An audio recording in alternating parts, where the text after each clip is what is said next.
so I was going to say, if for anyone that's trying to do become a producer and get their tracks out there, what do you think is the best thing for them to do? Is it just to send a cold email or a cold call, or what's the best way to get your attention, you think? I think things are always work when they you start you aim high. You always have this thing of aiming high, but you also start small.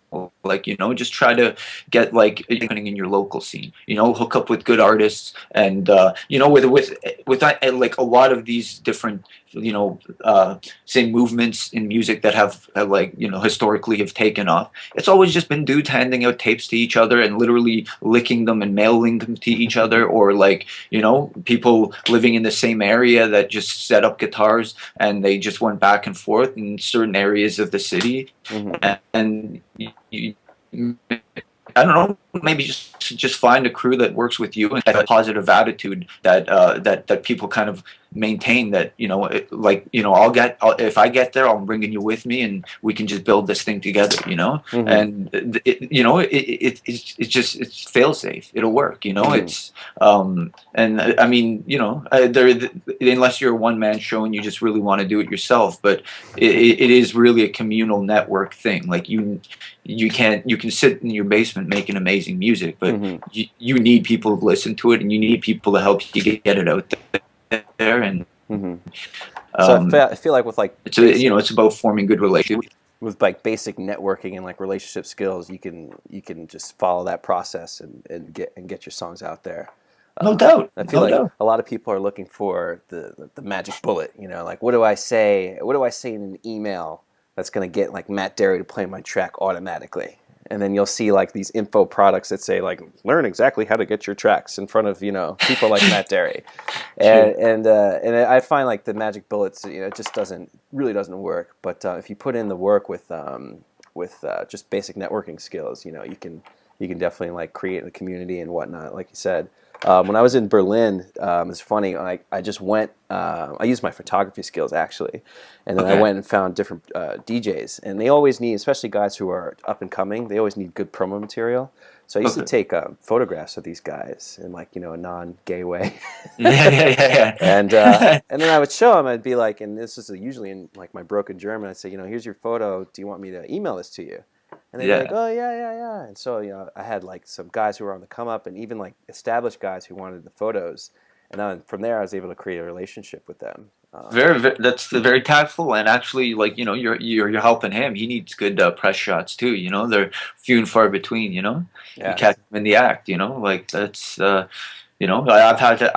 had just done some shows and just had this one shot that somebody random had sent. I'm still using it now. Yeah.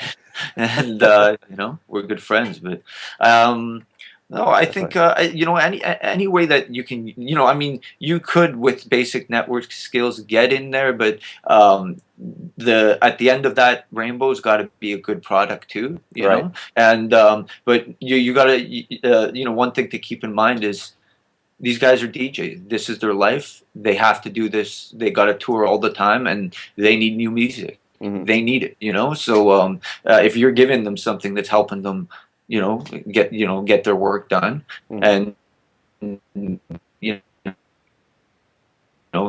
it well and enjoy it, then why relationship with you, Right.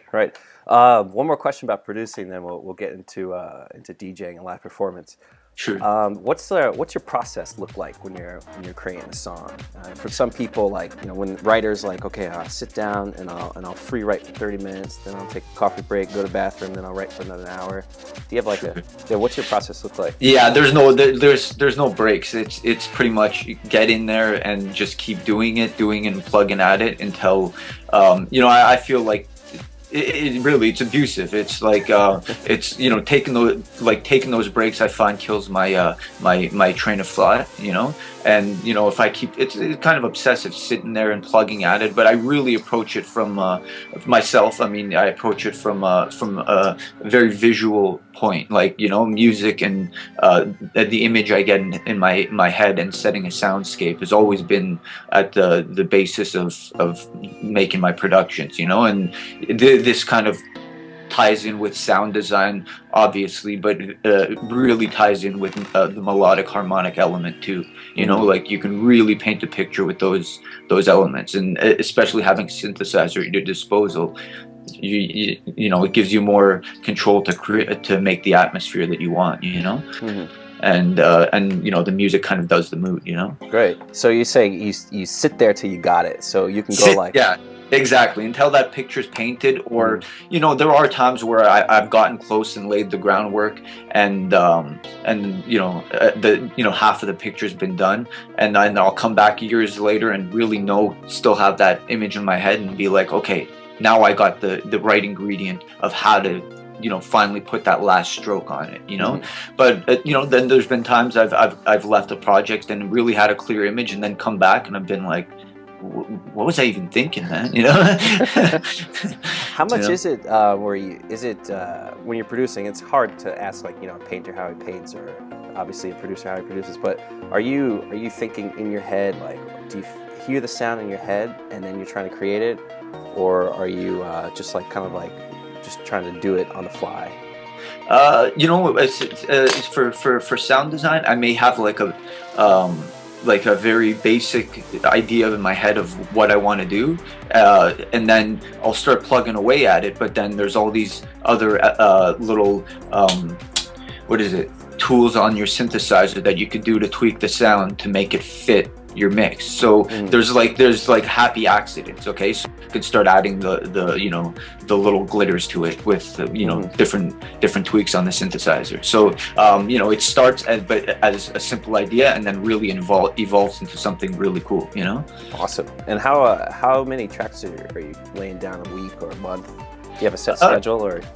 I don't have a set schedule. I think you know, when I was doing like a lot of remix work, I was it was a very set schedule, because just the work came flooding in and stuff. And right now I've been kind of focusing on a lot of original stuff, and with the label I've been working. But you know, I'm trying to be a lot more like honest with my work, you know, and not force anything out. You know, I like sometimes doing that remix work, it was, you know, sometimes it felt like work, and it was forced out to get the job done. Right. And which is good, because it keeps exercising your brain and you keep going. But you know, if I'm walking down the street and you know, this inspiration pops in my head and I just see this vision, and you know, it doesn't happen all the time, you know. That's the unfortunate thing with making music your career, because you're relying on being, you know, like inspired all the time, you know.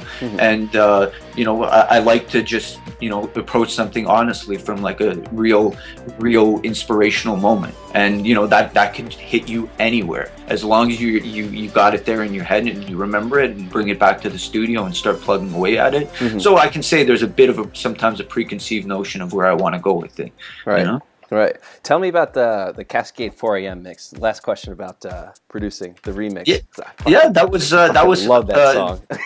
Oh, right on, man. Right on. That one, I got to tell you, man, that came together quite easily, you know. Like for the most part, Adam and myself, we go back and forth a lot, from like bouncing off like ideas from each other, but you know, there was a clear idea of the kind of vibe that we wanted, that we were kind of, you know, set in motion to do. And then we went at it, and you know, we came up with something like, you know, as far as the chord progressions and like little other elements and vibes, and you know, for you know, it was one of those rarities. We were just like, cool, yeah, sounds good, done, let's go. You know, that was it was awesome. Out the door. How long did it take to do that?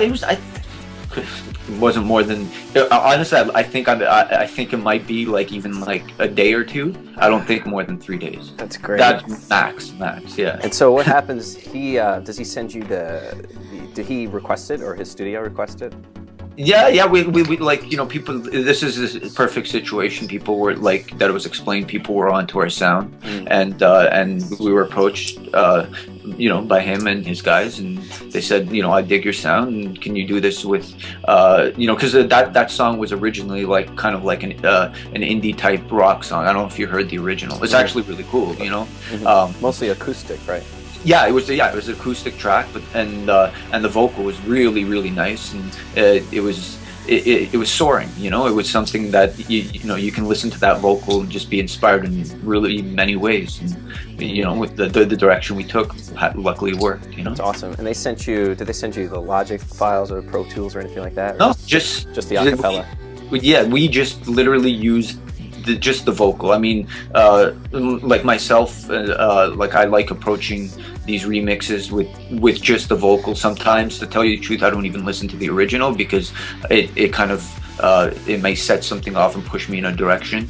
But you know, like I live, you know, I kind of have an unconventional way of like approaching things harmonically, so you know, chances are the guy who originally did it, I'm not going to do what he did, you know. Right. Even if there's flukes, but that hasn't happened yet. Right. Right. And I think for 4 a.m. there was a little guitar piece, if I'm not mistaken, that we used, you know. Nice. So awesome. Yeah, job well done on that, man. Oh, thanks, man. What are you doing live performances with just turntables, or what are you using to do your actually, I you know, one of the things that I really think is, you know, some of my colleagues may kind of hate on me for this, but there's just too many DJs right now, and some of them are really good, you know. Yeah. But regardless, like you know, we've heard about some celebrities kind of coming up and saying, "I want to DJ," you know. But you know, let's kind of be real about it. It is an art form, but it's like I'm a musician, man. Like like that's a mind body thing, and like you're making the sounds as you're playing them on the spot, and you're playing. You know, like DJing these days has come down to pressing play and looking cool, and you know, people are getting caught on tape faking it. You know, no. But well, tell me about your live performances. Is it a live set versus a DJ set? Just to explain, live set meaning like you're making the changes, you're tweaking the instruments yourself and whatnot, versus a DJ set, whereas you're just mixing two songs together and again and again. I've actually done both, to tell you the truth. Like you know, it depends on if the venue, like, you know, the DJ booth can only really fit like so many keyboards and stuff like that. But if I have the space, man, I'm gonna bring the keyboard. I get a mic set up, you know, like, you know, some other instruments, harmonicas and stuff like that. And you know, I'd like to keep building on that. But you know, I think the more tools and gear at your disposal, you know, because there's always ways to strip down a track to play on top of it. And you know, have that you know, improvisational thing. So when people are coming to hear that track that they like, you're kind of giving it to them with a different shot, you know. And this is nothing new. I mean, you know, like live groups have always done something like this. And with DJing, other than throwing in a little mix or whatever, there's kind of limitations to how you can do that, because the production it's sealed, like it's how it sounds, you know. Right. Do you see more DJs in your inner circle moving towards live sets, or more? I'd say more. Do you see more musicians moving towards live sets versus traditional DJ sets? I think so. I think they're going to need to, you know, the like, you know, when there's like famous celebrities kind of coming up saying, I think I want to DJ, you know, like. When you say like famous celebrities, like ones that have nothing to do with music, like Matt Damon? Yeah, like absolutely nothing to do with music, and have probably no place really doing anything. But and they know that Tractor's out there. They know that they can beat match automatically. And so it's become a fashion style, you know. I may sound like a hater, but it is kind of ridiculous. This is the music industry.